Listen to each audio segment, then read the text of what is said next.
Well, God saved me. You know what I'm saying? I found God. Beep boop, beep boop. Yeah. How about you find a prison cell?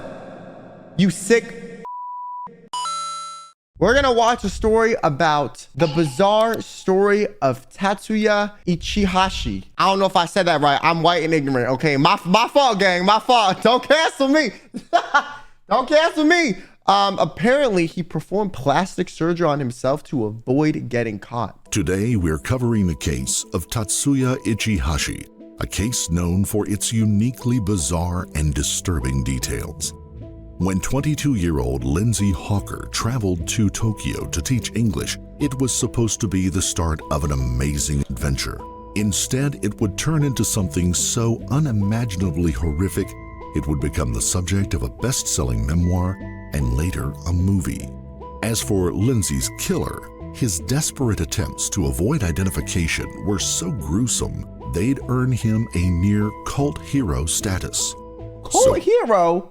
Yo, I never understand those people that are like, oh my God, this serial killer is so cute. He's just like disturbed. Yeah, you wanna know what's disturbed? You. And you wanna know who's gonna be really disturbed? You when he tries to kill your ass too, stupid. Prepare yourselves. This is the disturbing story of Tatsuya Ichihashi. Before we start, we would like to send our heartfelt sympathies to the loved ones of Lindsay Ann Hawker, whose life was ended in such a savage and senseless way. This story takes us to Tokyo, Japan, a megacity of 35 million inhabitants, famous for both the ultra-modern and the traditional. That made home to anime, live there? manga, electronic mega stores, and more Michelin stars than London and Paris combined. Tokyo, well, I've been there by that little crab thing, is a 24-hour metropolis that combines millennia-old traditions with futuristic technology. Neon-lit skyscrapers sit side by side to historic temples. It was to the Edogawa ward of Tokyo that 22-year-old Lindsay Hawker arrived in October 2007, ready to start her new job at the Tokyo branch of Nova, Japan's largest private English school. Lindsay was from a town near Coventry in Warwickshire, England, where she had grown up in a close-knit family with parents Bill and Julia and two sisters. Lindsay was known for her boundless enthusiasm for life. She was also bright and ambitious, graduating with a first-class honors degree in biology from the University of Leeds in the summer of 2007. After years of studying, Lindsay was ready for a change and made plans for a world trip with her boyfriend of 4 years, Ryan Garside. Lindsay would set off first, heading to Tokyo, where she would teach English before her boyfriend would join her the following summer. Lindsay adapted fast to life on the other side of the globe. She made solid friends with her two roommates, with whom she shared an apartment. Her employers at Nova said she put every effort into her new role. She communicated daily with her friends and family about life in Tokyo. In one email to her sisters, she described how the city of Tokyo felt safe and secure. Safer, in fact, than Britain. They were words No,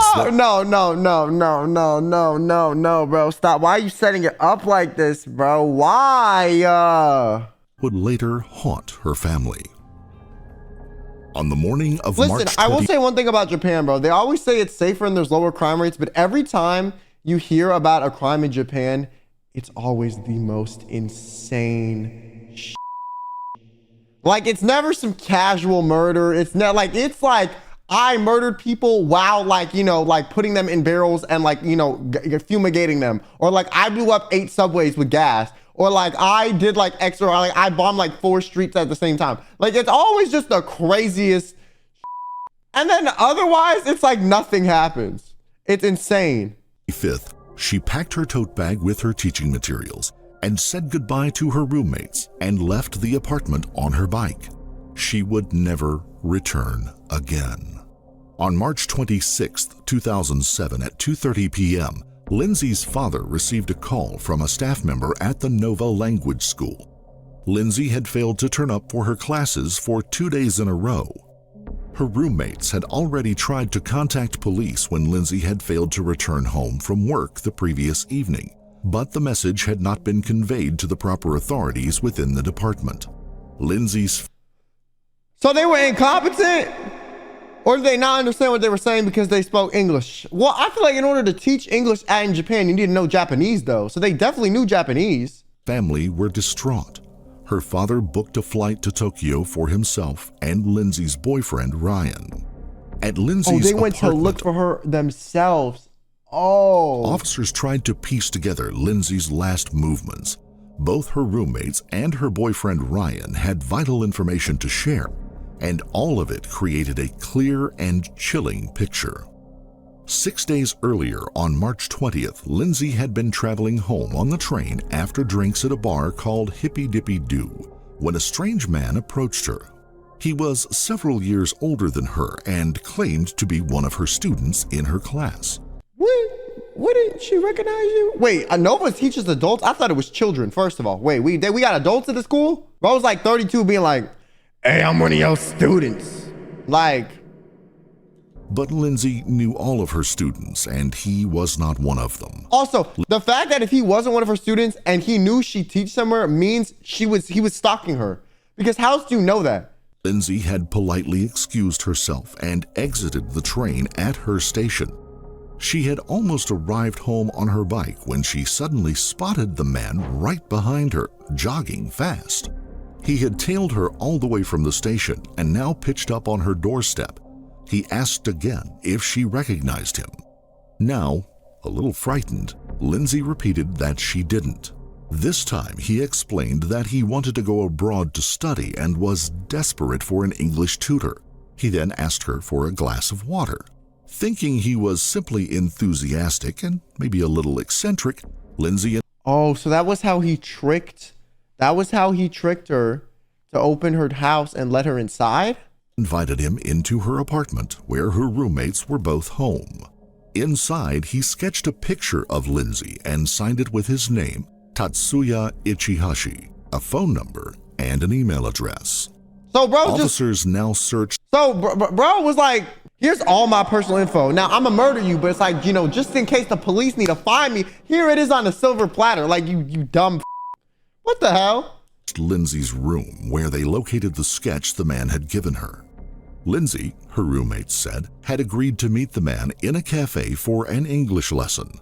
They had warned her against it, but Lindsay could see no harm in it, and on March the 20th had set off to meet him. I mean, you already let him in your house, so at that point it's like, in public it's not as bad. Duotour Cafe. It was the last time they'd see her. Lindsay's last Facebook message was written on March 20th and had said, "Love you lots. Don't worry about the guy who chased me home. It's just crazy Japan. Miss you." Meanwhile, police had pulled grainy surveillance footage from the morning of the 25th of March 2007. I mean, this is like, what, 2007? So, listen, even the HD cameras back then, they didn't really look too HD. They didn't really look too HD. Duotour Cafe near the station in East Tokyo. The footage captured Lindsay and... But also, we need to talk about why do all CCTV cameras, like, suck? They're always terrible. No, like, literally, I feel like every time I look at them, I'm like, what is even the point of this existing? Because if you had to ask me to identify half of these I dead ass couldn't. I feel like there should be like some laws for CCTV cameras, especially if they're like put into place by the government. Like in places like Korea and Japan, they have a lot of CCTV that the government actually puts in themselves. I'm not really in America, but in a lot of East Asian countries, they do that. And so my thing is like, there should be like a standard quality that should be expected. And the mysterious man named Ichihashi ordering drinks at the counter. Lindsay appears to feel... I think the version they show on True Crime, they blur for privacy. No, they did not blur this for privacy. We know the guy is... The guy's face is plastered out the rest of the video, and this girl's face is plastered out the video. It's not for privacy. The camera quality is just repeatedly pushing her hair aside. The pair sit together at a table for 50 minutes while Lindsay gives him a language lesson. When it's time to leave, Ichihashi makes exaggerated gestures of searching and failing to find his money. At 10 a.m., the pair get up and leave and are seen getting into a taxi together. By 5:20 Why p.m. together? on the evening of March 26th, 2 officers had located and arrived at Tatsuya's apartment in Ichikawa. The man who Lindsay had just gotten into a taxi with had, in fact, been watching her for months. 28-year-old Tatsuya Ichihashi. That's what I said, because how else would he know what she did? Bro, here's my thing. I also don't understand why she got on the taxi with him afterward. Not like I'm victim blaming, but I'm just saying, like, I just feel like that's just genuinely not smart. Like, if you are a girl or you are doing stuff like this, I would say be careful with who you allow to be around you and stuff like this. And if you don't know someone, like, don't share a taxi with them or certain things, you know? Ichihashi lived alone in a 3-bedroom apartment bought for him by his parents in the Chiba prefecture, a suburban town east of Tokyo.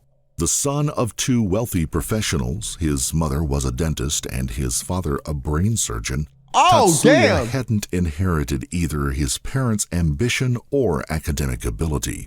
Under his parents' duress, he attended Chiba University and graduated with a major in horticulture in 2005. But he had never... I've never heard of the word horticulture a goddamn day in my life. What in the is that? We making up degrees nowadays. I'm sorry, we making up degrees. Like political science, I feel like we making up degrees. What you mean you talking about the political science of the Bering Strait? Like, what does that even mean? What the does that even mean? Like, we making stuff up now. You throwing like 4 things together. Worked in the field of horticulture and had spent the past 2 years living off of his parents' monthly allowance.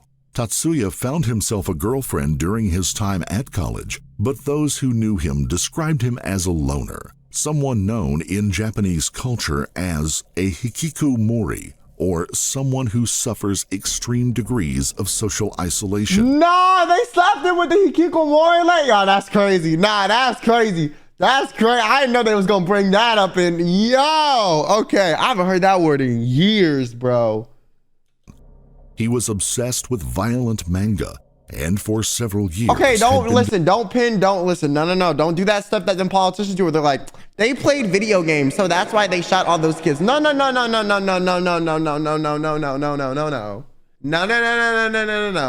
Don't do that, because I like me some violent psychological horror anime, okay, and that got nothing. I don't want to stab no one, okay? I'm just saying, I don't want to stab no one. Displaying some troubling behavior.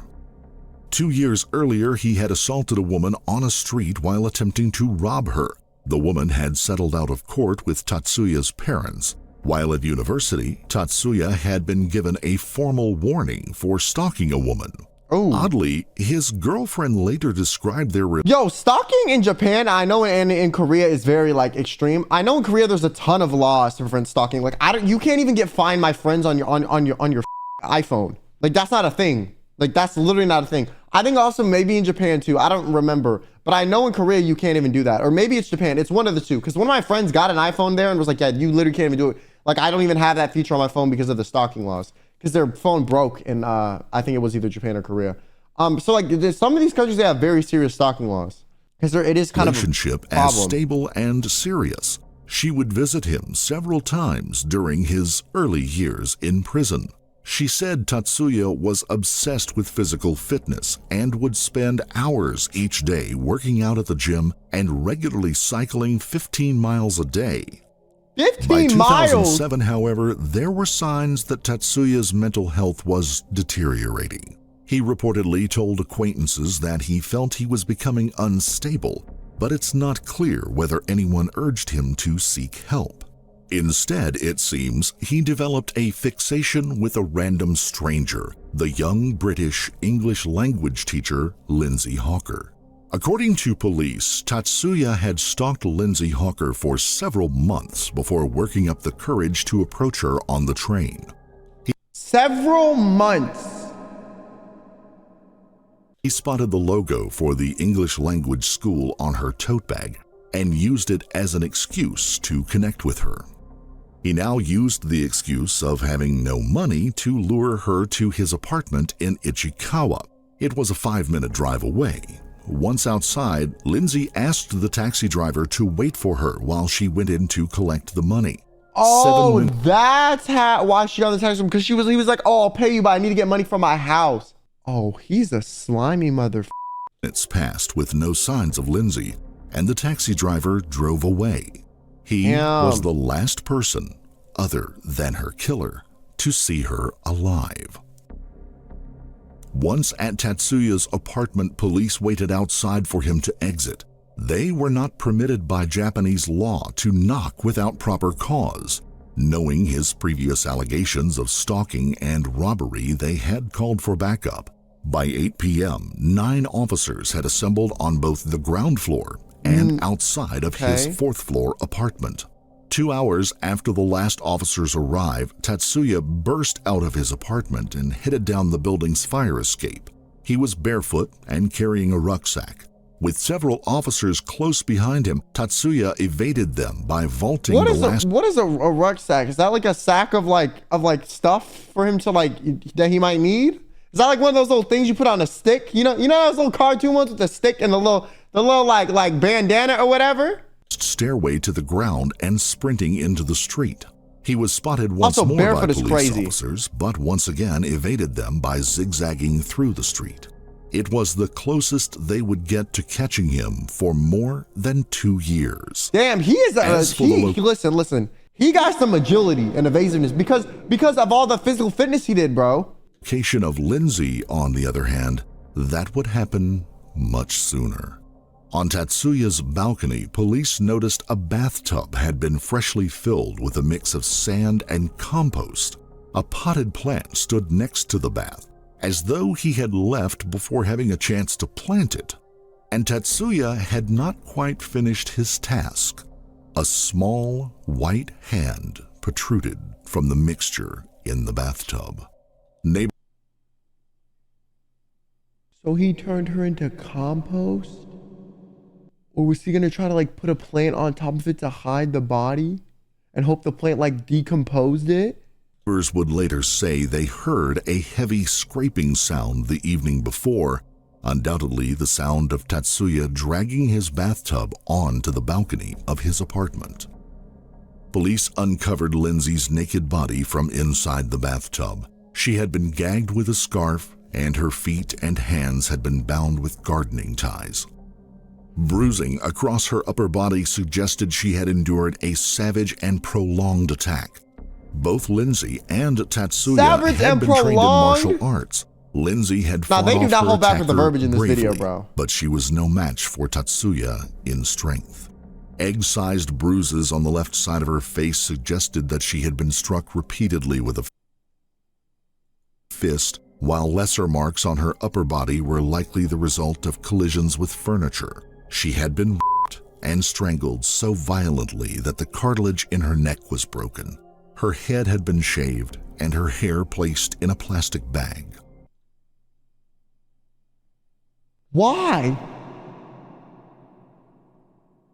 Sometimes when they talk about stuff killers do, I don't understand the point. Why? Why? Her belongings were found strewn about the room. At 3 a.m. on March 27th, Lindsay's parents received the call no parent ever wants to receive. A body had been found. The trip they had booked to search for their daughter now became a journey to identify her remains. Her father, Bill, said that when he saw her, "I knew it was Lindsay because she was so tall and because she was my daughter, but she was so badly beaten. My life, my soul." I cannot believe they made the parents ID the body. I'm not gonna lie. That's kind of crazy. I mean, I guess maybe it has to be done, but could they not figure it out in other means? Aside from having the parents be yeah, look at your disheveled, beaten up daughter that's dead. God damn. Beneath me. Wanted posters containing images of Tatsuya now flooded Tokyo. Soon, 30,000 posters had been distributed nationwide. Some showed chilling pictures of Tatsuya in possible disguises, including the killer disguised as a woman. Oh, hell no. His images were broadcast across national and international news channels. Sightings of Tatsuya came pouring in from all over Japan. Multiple sightings placed him in Kabuki-cho, a red light district of Tokyo. Police investigated every lead, but he could not be Of course, located. it's deranged asses at the red light district in Tokyo, bro. Of course. Yeah, no. That's always where your kind end up. Soon, there were rumors that he'd escaped the country or quietly killed himself. Days turned into weeks, and then months. By October 2008, 140 officers had been assigned to the investigation, but despite 8,000 reported sightings and widespread media coverage, police were no closer to finding Tatsuya. By the end of the year, the investigation was stalling. The desperate Hawker family launched a website appealing for information on Tatsuya Ichihashi's whereabouts. Tatsuya's parents, who had remained silent, now came under wrongful suspicion from the public. In response, Yeah, I do feel like it really sucks to be the parents of like someone or like a family member of someone who does something crazy, because then it's like that stains your image as if it has anything to do with you. Like you might have like never spoken to your kid in the past 10 years and suddenly your kid like murders someone or something, and then suddenly it's your goddamn fault, you know, or like one of your siblings or something, or your parents, you know, like, oh, if your parent got exposed for this, then suddenly it ruins your life. I think that's so unfair. I do think if a kid does something and their parents, if the kid is a minor, yeah, their parents should be put under scrutiny, because a lot of the time that is a failure on the parents' part. But if bro was 28 and only had a problem once he was 28, he was away from his parents for at least like 10 years at that point. You know what I'm saying? I think the only thing his parents probably did was enable his horrible financial behavior and his lack of ambition in his life by just funding it. But otherwise, like, I don't really think he should be blamed for this. his mother called a daytime television program and urged her son to give himself up. "It's Mom, Tatsuya," she said in an audio message. "Dad and Mom have decided to speak about our feelings, although we know you won't like this," she said before telling him to contact the police. Later, the couple appeared on television to apologize for their son's crime. In the lead up to the second anniversary, police printed out life-size cardboard cutouts of Tatsuya to try to raise awareness among the public. I ain't gonna lie, that's kind of unhinged. No. That is unhinged. No. Life-size cutouts, because that makes it seem like he's like some cool villainous, figure. Like, I feel like a sign is enough. A life-size cutout that's like shaped to be his body is very odd to me, because that's the type of stuff they do for like idols over there. Why are you doing that for like a murderer? You know what I'm saying? Like, it looks like you're celebrating him. It seems like an advertisement. Like, it's so unserious. Like, here's the serial killer. Here we see a life-size cutout of him just to raise awareness. Like, that's how they raise awareness for like idol groups. Yeah, like, what are we talking about, bro? The Hawkers returned to Tokyo to plead for information on their daughter's killer. Police increased the reward for information, leading to his arrest from 1 million yen to 10 million yen, Damn. or the equivalent of about $121,000. Meanwhile, a far sicker interest in the fugitive had been blossoming. Online fan clubs had begun popping up all over the internet, glorifying Tatsuya as an outlaw and a fugitive hero. How? Like, no, like, what did he do? Like, he didn't pull a Luigi Mannioni where he like killed like a powerful person that screwed over a bunch of people. He killed some random, probably underpaid, foreign innocent girl who was just trying to help people in your country learn a different language, bro. What heroic thing is it? What's heroic about this at all? I don't know. I think hypersophiliacs, like, there needs to be like a study on why these people hyperfixate on these criminals. And I feel like generally the biggest thing with hypersophiliacs is they lack so much self-worth that they genuinely feel like the only people they can relate to are like people that are against society or the law, because they feel so isolated themselves by the nature of how either like how much confidence they lacked, how much like competency they lacked in like terms of like fitting in to society or their career or any sense of ambition or like have anything going for themselves. Like, they lack any sense of self assurance that they feel the need to associate themselves with people who do horrible things to kind of feel a sense of community, which is really sad and also kind of deranged. He became known as Japan's most handsome criminal, nicknamed He's not even that handsome. the Fugitive Sullen Prince and Lord Ichi. and even gaining popularity with young males.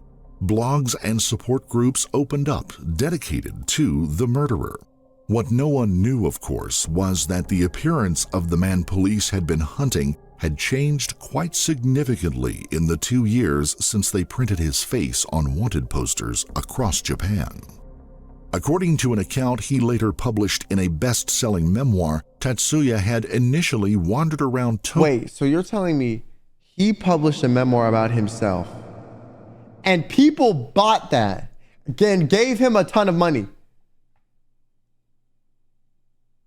Here's the thing, like, I get the curiosity in what happened, but I also feel like if you're lining the pockets of someone who did something so bad for the fact that they did something so bad, like the only reason people are buying this memoir is because he killed people, and they're paying him as a reward for that. Like, it's crazy, but I also understand why some people would be interested in reading it. But it's just like, I would not be able to buy that. With no money or credit cards and no passport that would enable him to leave the country, he hid out among the tramps in the Flophouse district of the Ibukari prefecture northwest of Tokyo. It was only when he saw his face plastered across wanted posters that he realized the scale of the manhunt. He took to living his life as a fugitive, covering his face beneath a hat, wearing glasses, avoiding surveillance cameras, and constantly staying on the move. He didn't contact a single friend or family member. But as the nationwide manhunt gained momentum, he turned to more drastic attempts to disguise his identity. He needed to change his appearance, got plastic surgery, realized, and took on that task himself. Using a box cutter, he sliced the moles off of his left cheek, markings that had struck him as particularly prominent in his wanted pictures. He then... Here's the thing, if you cut moles off, they just grow back. Like, this does not work. You can't just cut a mole off. There's normally like an internal process that they need to like singe. Cut off part of his lower lip with scissors in an effort to make them thinner. His first attempt failed when he was unable to push through the excruciating pain. But he did finish the job a few days later in a public bathroom. He then bound up his nose with a thread and needle to make it narrower. While his face healed, he wore multiple surgical masks. Traveling by train and bus, Tatsuya headed south, where he... And this worked? Here's my thing. How would that heal properly? Like, you would look maimed, no? Unless, like, his parents being doctors, he learned, like, way more than he's letting on. Embarked on a pilgrimage of temples in all the that southwestern island of Shikoku. Sucker. He wanted to atone for the killing, and when visiting shrines, he wanted to atone for it. Nah. Here's one thing I'll never, ever show forgiveness for. If you intentionally kill someone like this, and then you're like, or you intentionally like essay someone, or you like do like some violent crime, and then you're like, well, you know, God saved me. You know what I'm saying? I found God, beep boop, beep boop. Yeah, how about you find a prison cell, you sick? How about you find a life sentence? How about you find pain and suffering? How about you find eternal misery? How about you find hell, actually? How about that? Because God not trying to find you. You might be trying to find God, but he's running, okay? He's trying to dodge you. He not blessing you, okay? He's shining the light, and then he putting a cloud right where you're standing in front of the sun. Okay, he's making sure he misses your dumb ass. So I don't know why you're trying to atone and all this random bull like that's gonna save you. These uber religious people are always like, well, I praise the word, so I'm good. No, whenever you're gonna be good, burn it with Satan. He would pray for Hawker to come back to life, an idea he got from a novel in which the dead are resurrected after someone who is thinking of them tours those same temples. His paranoia over being recognized consumed him, driving him to seek out further changes to his appearance, this time with the help of a plastic surgeon, though for that he would need money. Also, if you're a plastic surgeon and you knew about this guy being a criminal and you still operated on him, you should be locked up too for a long ass time. I'm sorry, get locked up, I don't care. Using the name and address of a dead man called Kosuke Inoue, Tatsuya took a job at a construction company in Osaka, where he worked for the next 13 months, saving about 1 million yen. He spent most of the money on 2 cosmetic surgery operations, one to He does look different, but like not super significant. He kind of looks like he just got his jaw broken and then it like got swollen. And his face got fatter because of it, or like wider. And his eyes are like down tilted now. acquire a longer and narrower nose, and the second to raise the bridge of his nose. He gave false names and addresses at the clinics and failed to return for any follow-up appointments. Colleagues later said he rarely mixed with them, spending most of his time reading comics and watching videos in his room at the company's dormitory. He never removed his red cap or black-rimmed glasses in public. When he was persuaded to join the company bowling trip in April, he hid behind a colleague in a group photograph. Wait, where? Here? Where my little red circle? We gossiped that he was an odd guy, but I never thought he was the suspect, a former colleague told the Yomiuri Shimbun newspaper. It occurs to me now that he was saving the money for cosmetic surgery. In the end, the attempts to obscure his identity were his undoing. Tatsuya visited a clinic in the southwestern city of Fukuoka in mid-October with a request to change the shape of his mouth. On October 24th, he visited a clinic in Nagoya where he had his nose uplifted. But staff at the clinic were intrigued by the strange scars on his left cheek where he had removed his moles. They reported his visit to police and submitted multiple pictures of the man who had visited their clinic. Oh, so that's how he got Police caught. identified the man as Tatsuya. On the 4th of November 2009, police released the images to the press, disclosing that he had undergone plastic surgery. His new image was soon splashed all over the Japanese news.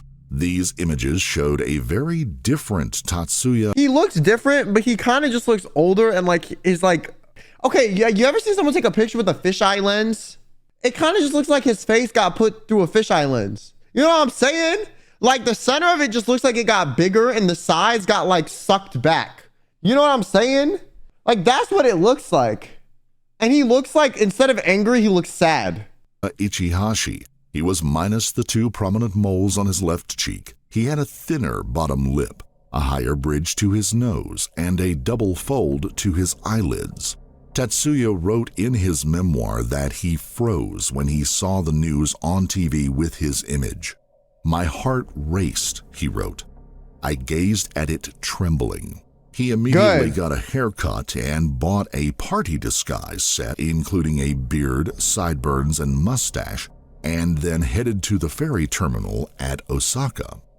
On November 10th, 2009, moments before he was due to set sail for Okinawa, an island in Japan's far south, a passer's-by gaze was drawn to a tall, suspicious-looking youth wearing a hat, sunglasses, and a paper surgical mask. Ooh. More than 2.5 years after he had... Yeah, I do feel like that looks mad sus. I ain't gonna lie, sunglasses and a surgical mask pre-COVID? That's a little bit suspicious.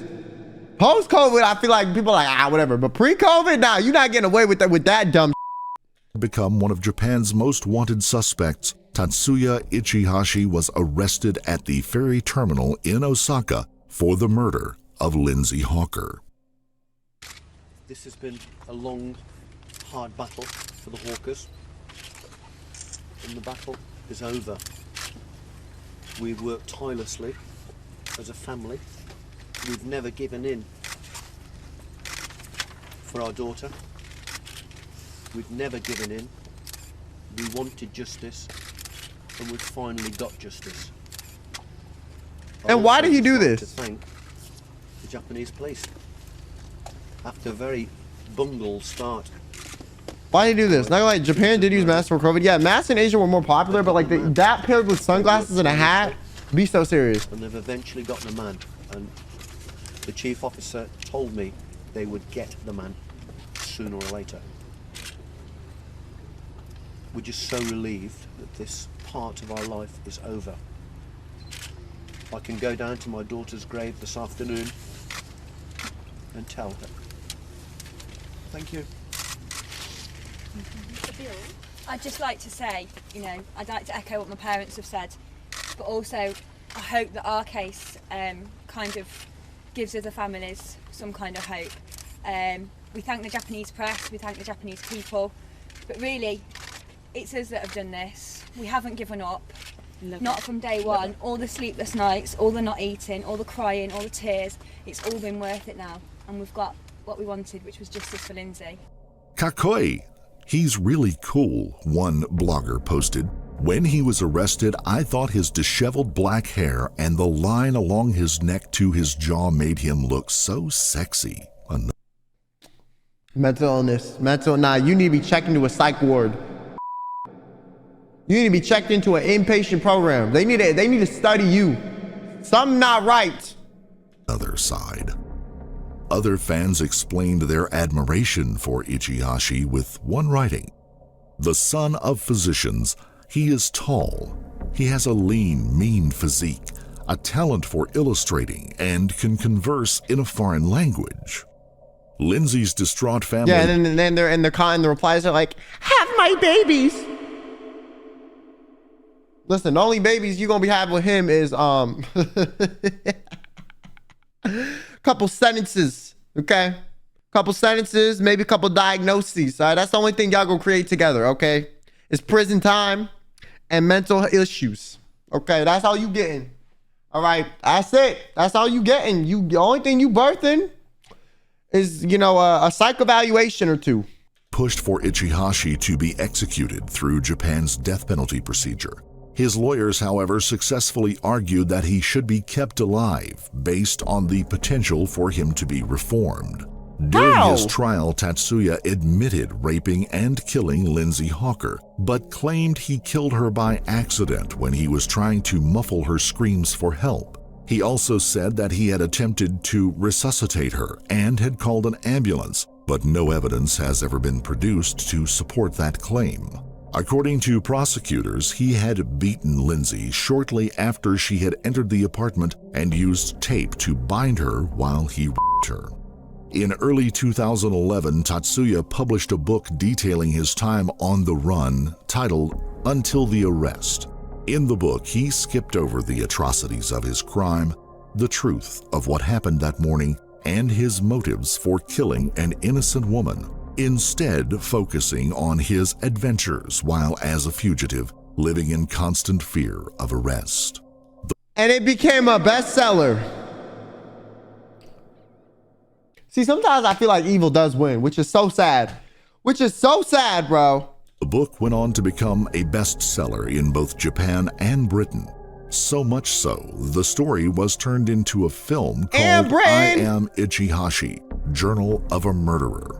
On July 21, 2011, the Chiba District Court sentenced Ichihashi to life imprisonment for the murder of Lindsay Hawker.